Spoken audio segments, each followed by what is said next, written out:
go.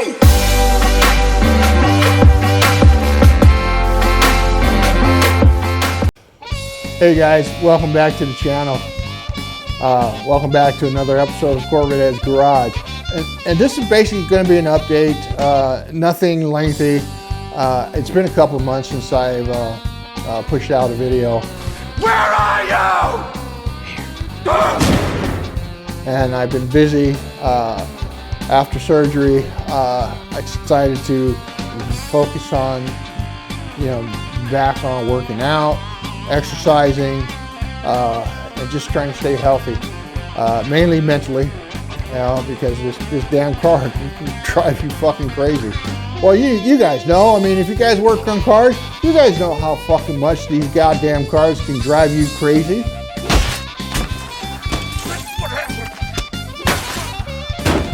Well, anyway, I needed a break from this too. So this is just an update of what's next on the car. I want to show you the last few pieces of the puzzle, what's left on the Supercharger build. And let me go ahead and dish that out to you. Like I said, this is going to be a short video. It's not going to be lengthy. It's just an update of what's going on with the project.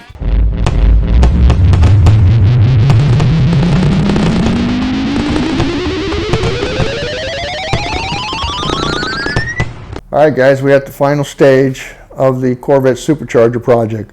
It's the final countdown. What I have here is the last few bits that need to be installed in the Corvette, so we can go ahead and start the tuning process, which I will be taking you along with too. I can't wait for that process, because I want to find out what this Supercharger can really do for this car.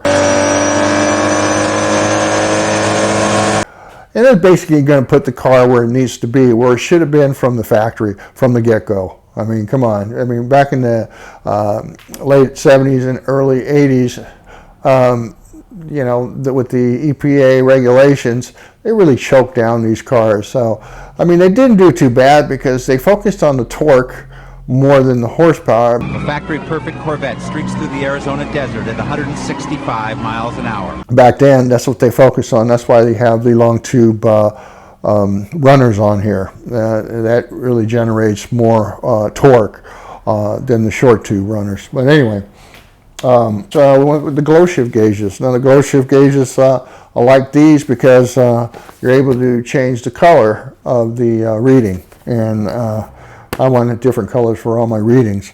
Now this one here is a dual gauge, which is actually a boost and fuel pressure gauge. And the reason why I went with that is because originally I bought a gauge pod that was for 3 gauges, but when I went to test fit it in there, it didn't really fit. That's not gonna fit. What's that? And so instead I ended up going with the dual gauge pod that Autometer sells. Okay, unfortunately the carbon fiber one that I had in there has got to go. That gauge is going to help me reduce the amount of gauges that I'm going to be installing into the car.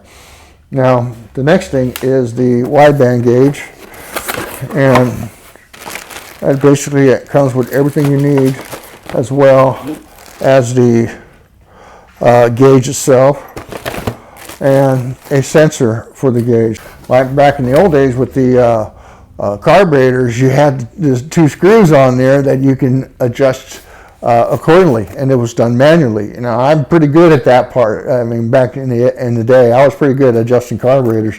But of course now we move into the 80s and everything's all electronic. But this is simple electronics though. It's not that hard. Then we have the bun, or the bun for the sensor. So what I'm going to do is I'm going to drill a hole into the exhaust, and then I'm going to clamp this onto the exhaust in order to put my sensor in it. The other way is welding, but since this car is just so tight to begin with, I found this would be a better option for me. And it does come with a gasket too to prevent any exhaust leak. So that's this guy right here, as you can see. If you can see that, that's where the sensor goes in. So, of course, we do have the bits and pieces we need to hook up the fuel pressure part for this gauge right here. Okay, now this here, oh man, this sucker's heavy. This is a MSD boost timing master. So what this is going to accomplish is it's going to be able to adjust the timing or lower the timing to the amount of boost that you set it up for. Now that's really critical that you do that, because if you don't, you're going to end up blowing the motor. You don't want to do that. So this is going to be a treat. This is also going to put juice into the firing in the spark plug as well. Now originally I had bought this one here, MSD 6AL, and that one is a MSD 6 BTM. But this is not going to work. I mean, it beefs up the spark, but it doesn't adjust the timing as that one there. But I don't really know what I'm going to do with this one. You know, I might just throw it in my pickup truck, you know, maybe, or I might just give it away, you know. So stay tuned for that. I don't know. I'm not too sure what I'm going to do about this. I could sell it, but why? I mean, it's brand new. Either I'll put it in my truck or I'll do a giveaway, and somebody out there might be able to get one of these. Anyway, that's pretty much it. These are the last few pieces that I need in order to perform the tuning on the car. So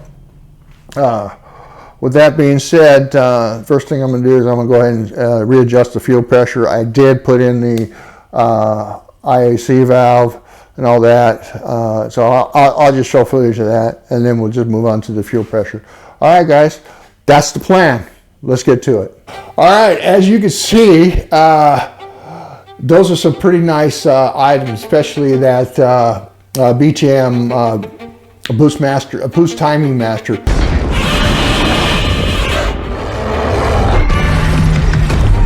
That was the biggest expense of them all, but the gauges were kind of expensive too, because I ended up spending at least $4.5 for the gauges. But I really liked the way the gauges light up, and you know, and I'll be showing you that, because the gauges, you got like 7 different colors. I got one gauge that can do 7 different colors, and another gauge that can do 10 different colors. And then if you wanted to just switch colors randomly as you go along, you can do that too. You can set it for that function too. So anyway, guys, what's next? I mean, we're pretty much almost done with this. So, and I would appreciate if you leave a comment and let me know if you like the type of contents that I'm pushing out when it comes to the motorcycles. Now, the VF1000R, that is going to be the first bike I'm going to work on. So let me know in the comments if you're okay with watching the motorcycle stuff that I produce, or you think that maybe we should start another channel, because I do have another channel, and it's basically a motorcycle channel, but I haven't really lifted that one off yet. But I'm thinking that I might just go ahead and move the motorcycle videos over to the other channel. So let me know what you think on that. I'm not, you know, I mean, going by what a lot of people do on YouTube is they'll have a car channel, they'll have a motorcycle channel, and they think that's best. But I like to keep this all together, and I like to hear from you. Tell me if that's something that you're okay with, or do you think I should start another channel? Anyway, we should be pushing out another video here within a month, you know, or less, and that's going to be the gauges that I'm going to be installing, the BTM, MSD BTM, and that's probably going to be the last video as far as the work that's been done on the car. Video after that is going to be the adjusting the FMU, adjusting the timing with the BTM, and taking it down the road and ripping the fucking wheels off this sumbitch. And that I'm looking forward to. Anyway, guys, again, thank you. Don't forget to give up a thumbs up, and I'll catch you on another episode of Corvette Ed's Garage.